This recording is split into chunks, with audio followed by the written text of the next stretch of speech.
بسم اللہ الرحمن الرحیم، السلام علیکم۔ امید کرتی ہوں آپ سب خیریت سے ہوں گے۔ سیدون کا بادشاہ تخت شاہی پر بیٹھا اپنے ارکان سلطنت کے ساتھ باتیں کر رہا تھا، جو اپنی اپنی کرسیوں پر براجمان تھے۔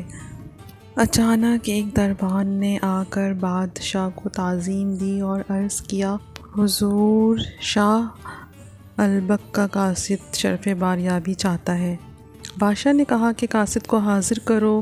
دربان واپس گیا اور چند لمحے بعد البک کے بادشاہ کا قاصد دربار میں آ کر بادشاہ کے حضور پیش ہوا۔ اس نے ایک خط بادشاہ کی خدمت میں پیش کیا جو البک کے بادشاہ نے بھیجا تھا۔ سیدون کے بادشاہ نے خط پڑھا، پھر قریب بیٹھی اپنی بیٹی شہزادی ایزابیل کی طرف بڑھا دیا۔ شہزادی نے بھی خط پڑھا جس میں البک کے بادشاہ نے شہزادی سے شادی کی خواہش ظاہر کی تھی۔ شہزادی خط کا مطالعہ کرنے لگی۔ جب وہ خط پڑھ چکی تو بادشاہ نے پوچھا، تمہارا کیا خیال ہے شادی کے بارے میں؟ شہزادی ایزابیل نے قدرے شرماتے ہوئے کہا، ابا حضور، مجھے انکار نہیں، لیکن میری ایک شرط ہے۔ بادشاہ نے شہزادی سے اس کی شرط پوچھی تو شہزادی نے کہا، میں چاہتی ہوں کہ جب میں بیاہ کر وہاں جاؤں تو شاہی محل میں داخل ہونے سے پہلے بال دیوتا کے ہیکل میں جا کر اسے سجدہ کروں۔ قاصد نے شہزادی کی شرط سنی تو فوراً بولا، ہمارے بادشاہ کو آپ کی ہر شرط منظور ہے۔ ٹھیک ہے، اپنے بادشاہ سے جا کر کہہ دو کہ ہیکل تیار ہو جائے تو بارات لے کر آ جائے اور شہزادی کو بیاہ کر لے جائے۔ اس شرط کے علاوہ ہماری اور کوئی شرط نہیں ہے، شہزادی کے باپ نے قاصد سے کہا۔ قاصد نے جھک کر سلام کیا اور پلٹ کر دربار سے نکل گیا۔ اس کے جانے کے بعد تمام درباری اور سلطنت کے ارکان و غیر و بادشاہ اور شہزادی ایزابیل کو شہزادی کا رشتہ طے پا جانے کی مبارکباد دینے لگے۔ البک مغربی دمشق کے ایک شہر کا نام ہے۔ صدیوں پہلے حضرت موسیٰ علیہ السلام کے وفات پانے کے بعد قوم بنی اسرائیل مختلف قبائل میں بٹ گئی اور ہر قبیلے نے اپنی اپنی سلطنت بنا لی۔ اس میں سے ایک قبیلہ ملک شام کے علاقے لبنان کے اس حصے میں آ کر آباد ہوا، جہاں اب بھی اس شہر کے تاریخی کھنڈرات موجود ہیں، اور اس زمانے میں اس کا نام البک تھا۔ عرصہ دراز تک جب بنی اسرائیل میں کوئی پیغمبر نہ آیا جو مخلوق خدا کو واعظ و نصیحت کرتا اور انہیں برائیوں سے باز رہنے کی تلقین کرتا، تو قوم بنی اسرائیل بتوں اور جھوٹے خداؤں کی پرستش کرنے لگی۔ چنانچہ البک کے لوگ بھی بال دیوتا کی پوجا کرتے تھے۔ 4000 سال قبل مسیح میں اس قبیلے کے 4 بادشاہ گزرے ہیں۔ ان میں سے ایک کا نام لتی بال تھا۔ اس نے شہر میں ایک ہیکل بنایا تھا۔ عرصہ دراز بعد اس ہیکل کو بال دیوتا کا ہیکل کہا جانے لگا۔ بال دیوتا کو قربانی پیش کرنے کے لیے دوسرے شہروں میں بھی عظیم الشان قربان گاہیں اور ہیکل بنائے جاتے تھے۔ پوجا کے لیے خاص قسم کے ظروف و برتن تیار کیے جاتے تھے۔ لوگ دیوتا پر خوشبوئیں چڑھاتے اور بچوں اور مویشیوں کی صحت و سلامتی کے لیے قربانیاں دی جاتی اور جلائی جاتی تھیں۔ البک کے بادشاہ کا نام اخیب تھا۔ جب اس نے سیدون کے بادشاہ کا شہزادی ایزابیل کی شادی کے متعلق پیغام اور بادشاہ کی شرط سنی تو اس شرط کو پورا کرنے کے لیے احکامات جاری کیے۔ چنانچہ بال دیوتا کے مندر کی تعمیر و آرائش زور و شور سے شروع ہو گئی۔ شہر کا ہر چھوٹا بڑا اس کام میں بخوشی حصہ لے رہا تھا۔ بادشاہ خود بھی تعمیری کام کی دیکھ بھال کرنے روزانہ آتا۔ ہر کام کے لیے اس نے خزانے کا منہ کھول دیا تھا۔ رعایا بھی نقدی اور سونا چاندی نظر کر رہے تھے۔ جب بادشاہ کو ہیکل کے مکمل ہونے کی اطلاع ملی تو وہ نہایت خوش ہوا۔ اس نے ہیکل کا معائنہ کیا اور حکم دیا کہ ہیکل کو بند کر دیا جائے، اور جب اس کی بیوی ایزابیل اس میں عبادت کر لے تو پھر عوام کے لیے کھولا جائے۔ بادشاہ کی شادی کے موقع پر البک دلہن کی طرح سجا ہوا تھا۔ شہر والوں نے رنگ برنگ لباس پہنے ہوئے تھے۔ خوب جشن کا سماں تھا۔ بادشاہ شہزادی ایزابیل کو بیاہ کر واپس آیا تو ہر طرف سے مبارکباد کی آوازیں آنے لگیں۔ بادشاہ اور ملکہ ہیکل کے بڑے دروازے پر پہنچے تو قفل کھولا گیا اور دونوں ہیکل میں داخل ہو گئے۔ ملکہ ایزابیل بال دیوتا کے مجسمے کے آگے سجدے میں گر گئی اور کافی دیر تک دعائیں مانگنے کے بعد اٹھی۔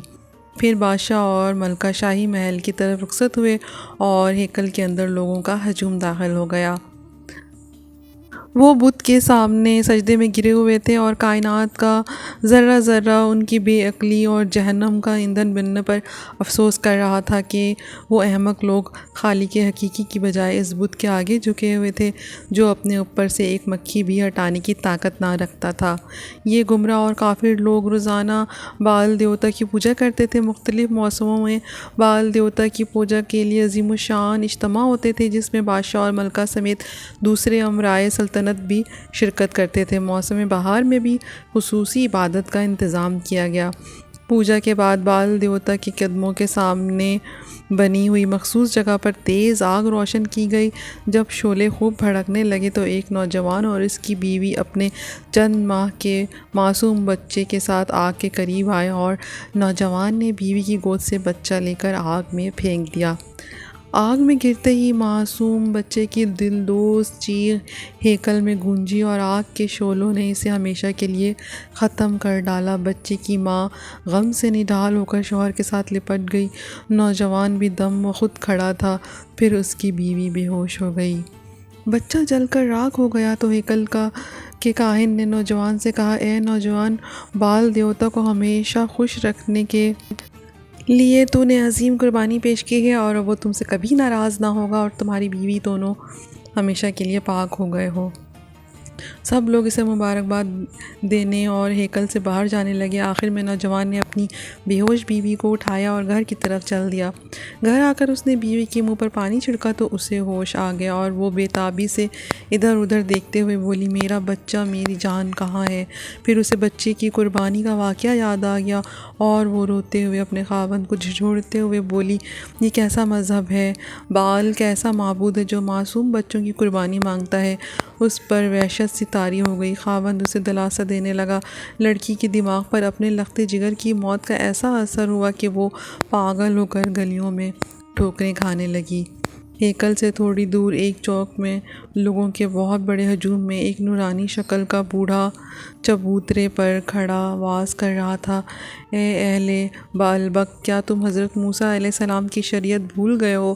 کیا تمہیں یاد نہیں رہا کہ ایک دن مرنے کے بعد تم اپنے خالق کے حضور پیش کیے جاؤ گے اور تم سے تمہارے اعمال کا حساب لیا جائے گا؟ کیا تم ان امتوں کے واقعات بھول گئے ہو جن کی بدعمالیوں کی وجہ سے ان پر اللہ کا عذاب نازل ہوا اور وہ صفحۂ ہستی سے مٹا دی گئیں؟ توبہ کا دروازہ ہر وقت کھلا ہے۔ اللہ کے حضور توبہ کرو اور اپنے کفر و شرک سے باز آ جاؤ۔ پھر اس بزرگ نے پاگل لڑکی کی طرف اشارہ کیا جو مجمع میں نظر آ رہی تھی۔ بوڑھے نے لوگوں سے کہا، اس لڑکی کی طرف دیکھو، یہ وہی ہے جس کا نونہال چند روز پہلے بال دیوتا کو خوش کرنے کے لیے زندہ جلا دیا گیا تھا۔ اگر بال سچا ہے تو اسے جا کر کہو کہ اس لڑکی کو تندرست کر دے۔ کیا اس نے بچے کی عظیم قربانی اس لیے دی تھی کہ گھر برباد ہو جائے اور یہ پاگل ہو کر ٹھوکریں کھاتی پھرے؟ اتنے میں بادشاہ کے سپاہی آ گئے اور انہوں نے بال دیوتا کے خلاف واز کرنے اور لوگوں کو مذہب سے گمراہ کرنے کے جرم میں اسے پکڑ لیا اور اس پر کوڑے برساتے ہوئے وہاں سے لے گئے، مگر بوڑھا تشدد کی تاب نہ لا کر راستے میں جاں بحق ہو گیا۔ اس سرزمین پر وہ آخری عالم تھا جو لوگوں کو شریعت موسیٰ علیہ السلام کی تبلیغ کرتا ہوا شہید ہو گیا تھا۔ اس کے بعد وحدانیت کی تبلیغ دینے والا وہاں کوئی نہ تھا۔ کئی سالوں بعد جبکہ ہر طرف کفر و شرک پھیل رہا تھا، اللہ تعالیٰ نے اپنے ایک نیک بندے کو رسول بنا کر اہل بعلبک کی طرف بھیجا۔ ان کا حضرت الیاس علیہ السلام تھا۔ آپ حضرت ہارون علیہ السلام کی نسل سے تھے۔ آپ نے اعلان نبوت فرمایا تو کفر و شرک کے ایوانوں میں زلزلہ آ گیا۔ بعلبک کے بادشاہ اور ہیکل کے کاہن کو اپنے اقتدار کی موت نظر آنے لگی۔ انہوں نے حضرت الیاس علیہ السلام کی بھرپور مخالفت شروع کر دی، مگر آپ ہر جگہ اللہ تعالیٰ کا پیغام سناتے رہے۔ آپ فرماتے حیرت ہے کہ تم خالق کائنات کو چھوڑ کر بت کو پوجتے ہو۔ اللہ تم سب کا اور تم سے اگلے تمہارے باپ دادا کا رب ہے، وہی مستحق عبادت ہے۔ لیکن اہل بعلبک نے آپ کی تکذیب کی۔ وہ لوگ آپ کی تبلیغ و نصیحت سے پریشان تھے، انہوں نے آپ کو قتل کرنے کا منصوبہ بنایا، لیکن ان کی کوئی تدبیر آپ کو تبلیغ حق سے نہ روک سکی۔ قرآن حکیم میں آپ کا ذکر سورۃ الصافات میں اس طرح آیا ہے۔ ترجمہ: اور بے شک الیاس علیہ السلام رسولوں میں سے ہیں، اور جب انہوں نے اپنی قوم سے کہا کہ تم ڈرتے نہیں ہو، کیا تم بال دیوتا کو پکارتے ہو اور بہترین پیدا کرنے والی خالق و مالک اللہ کو چھوڑتے ہو جو تمہارا رب اور تمہارے پہلے باپ دادا کا رب ہے؟